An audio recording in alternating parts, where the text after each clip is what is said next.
তোমরা কেমন আছো? আজকে মিনি কিচেনে কি রান্না করব বলো তো? আজকে মিনি কিচেনে রান্না করব পুরো সিম্পল ভাবে আলুর তরকারি।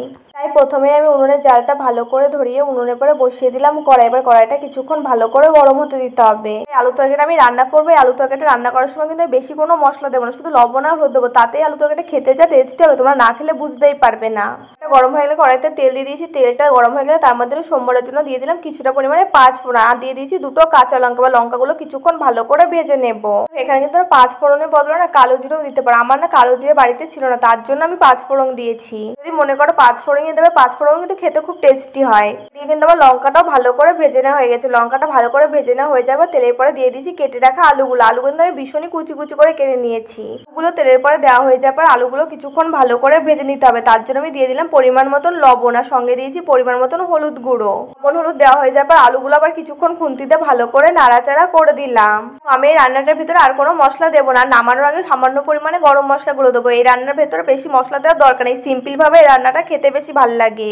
আলুগুলো আমি বেশিক্ষণ একটু ভেজে নিচ্ছি, তাহলে আলুগুলোর ভেতরে জল দেওয়া হয়ে যাবে, তরকারিটা বেশিক্ষণ রান্না করার দরকার পড়বে না। বন্ধুরা, তোমরা যদি এখন আমার চ্যানেলটা সাবস্ক্রাইব না করে থাকো অবশ্যই মনে করে কিন্তু আমার চ্যানেলটা সাবস্ক্রাইব করে দিও। আর তোমাদের কাছে যদি ভিডিওটা ভালো লাগে তাহলে ভিডিওটা লাইক করে দিও, আর পাশে থাকা বেল আইকনটা অবশ্যই মনে করে প্রেস করে রেখো, তাতে আমার পরবর্তী ভিডিওর নোটিফিকেশন সবার আগে তোমার কাছে পৌঁছায়। এই আলুর তরকারিটা কিন্তু খেতে বেশি ভালো লাগে রুটি দিয়ে।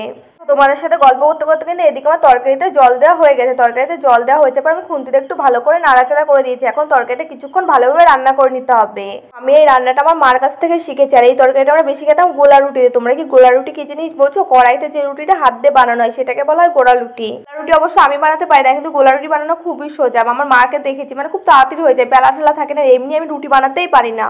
আমি না রান্না করতে পারি কিন্তু রুটি বানাতে পারি না, কখনো বানাইনি। আমার বাড়িতে রুটি খুব কম খাওয়ায়, আমরা কেউ রুটি কতটা পছন্দ করি না, এর জন্য আমার বানানো হয়নি কখনো। আমাদের বাড়িতে একটা দাদু এসেছিল ঘুরতে, দাদুটা না রাত্রে রুটি খায়। তখন আমার মার না একটু শরীরটা খারাপ ছিল, তখন কে বানাবে রুটি? তখন দাদু আমায় বললো তুই আমায় 2টো রুটি বানিয়ে দে। তখন আমি কি করেছিলাম জানো? থালা দিয়ে কেটে গোল বানিয়েছিলাম, তাও সেই রুটি দাদু বলেই খেয়ে নিয়েছিলাম, আমি না খেতে পারতাম না। তরকারিতে দিয়ে দিয়েছি কিন্তু অল্প একটু পরিমাণে গরম মশলা গুলো। দেখো এখন তরকারি কালারটা এসে কত সুন্দর। আর তরকারির ঝোলটা কিন্তু আমি বেশি রাখবো, একটু শুকনো শুকনোই করবো।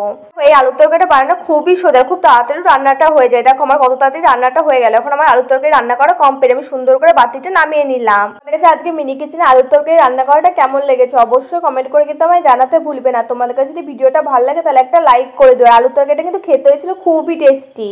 দেরি করছো কেন? তোমরা তাড়াতাড়ি করে বাড়িতে এরকম সিম্পল ভাবে আলুর তরকারি বানিয়ে খেয়ে অবশ্যই কিন্তু আমায় জানিও কমেন্ট করে কেমন লেগেছে তোমাদের কাছে। তোমরা একটু পাশে থাকলে মিনি কিচেনে আরো ভালো ভালো রান্নার ভিডিও করে তোমাদের দেখাবো। তোমরাও বলতে পারো তোমরা আমার মিনি কিচেনে আর কি কি রান্নার ভিডিও দেখতে চাও। আজকে তাহলে আসি, দেখা হচ্ছে পরের ভিডিওতে। ততক্ষণ তোমরা সুস্থ থাকো, ভালো থাকো। তোমাদের কাছে ভিডিওটা কেমন লেগেছে অবশ্যই কমেন্ট করে কিন্তু আমায় জানাতে ভুলবে না। তোমরা তো জানো ভিডিওটা ভালো লাগলে কি করতে হবে। ভিডিওটা ভালো লাগলে লাইক, কমেন্ট, সাবস্ক্রাইব, শেয়ার করতে একদম ভুলবে না কিন্তু তোমরা।